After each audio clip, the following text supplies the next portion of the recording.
Good morning, lovelies. This morning I want to talk about how you make a green smoothie without sabotaging your weight loss efforts.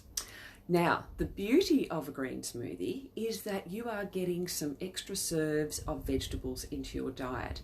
And this can be really helpful if you struggle with eating lots of vegetables. It's just such a delicious way of, sneaking those greens in there.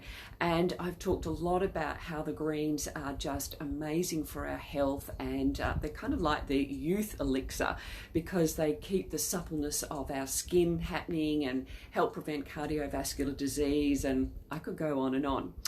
But there are some tricks and some downsides that you can fall into with the green smoothie that are going to hinder your weight loss efforts.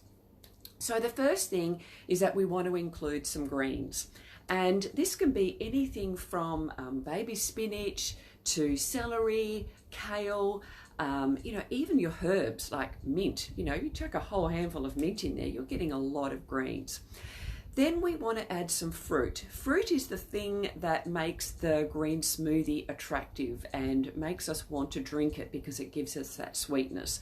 So I will often add a banana because this not only provides sweetness but also gives it a lovely thick texture, which I like. Some people like the berries, which aren't as sweet, but any fruit. The trick is not to go overboard on the fruit. So if possible, a fantastic ratio would be an even amount of vegetables to fruit. Now, often I will see people adding, 5 or 6 serves of fruit. And really, that is too much if you are trying to release weight. So just keep that in mind. 1 to 2 serves of vegetables, 1 to 2 serves of fruit. Now, the next thing is, do you add milk or do you add water? Now, this is somewhere where you can reduce the amount of processed foods in your diet and just add water. So there is nothing wrong with adding almond milk if that's what's going to help you drink the green smoothie. But if you need some extra calories, then why don't you add a handful of say almonds plus the water, and that's going to make therefore in effect going to make your own almond milk. But you're going to get all the fiber and all of the goodness from the whole nuts themselves. Now, if you're trying to release weight, you need to be considering where the healthy fats are in your diet, and maybe you'd rather eat a handful of nuts later in the day rather than putting them in your smoothie in the morning. Now, another great opportunity that the green smoothie lends itself to is adding some of the seeds. So your flax seeds, chia seeds and hemp seeds are a fantastic source of omega-3 fatty acids, also fiber and all sorts of other nutrients. They're amazing. Now you only need about a tablespoon. With the flax seeds, they do need to be ground. So either pop them in the smoothie to ground them up, or I actually make my green smoothie and then put the tablespoon of whichever seed I'm having at the moment into the green smoothie, and I'm usually making my green smoothie the night before, so it's ready to go for breakfast the next day. Okay, now, things not to add. I quite often see people adding coconut oil to their green smoothies. Now, I know this has become or has been very popular, and when coconut oil came out and it was the hot topic, it was it's full of medium chain fatty acids and it's good for this and it's good for that.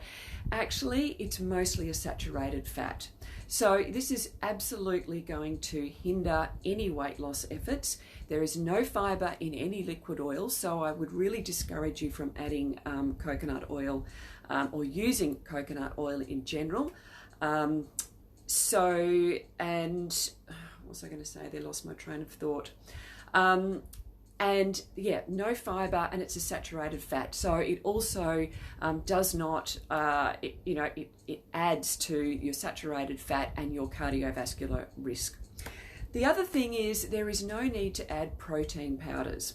protein powders are a processed product. And, you know, like the difference between whole fruit and fruit juice, or, you know, a whole grain and flour, or whole olives and olive oil, the protein powders are a processed product. So they work against your weight loss efforts because they are a concentrated source of nutrients and concentrated source of calories with limited fiber. And sadly, there was a study that came out not so long ago showing that the protein powders do contain a lot of heavy metals. Now, you do not need to be worried about protein. If you're eating enough calories in the day, you're getting enough protein. And too much protein puts too much strain on your kidneys. So please don't think that you need to be eating protein. Even if you're totally plant-based, you are getting an enormous amount of protein from your legumes. They're the beans and lentils because they're half protein. There is a lot of protein in a lot of your whole grains and seeds like quinoa and brown rice, and you know, even the good old pea, humble pea, has lots of protein. So you don't need to be worried about protein from that perspective.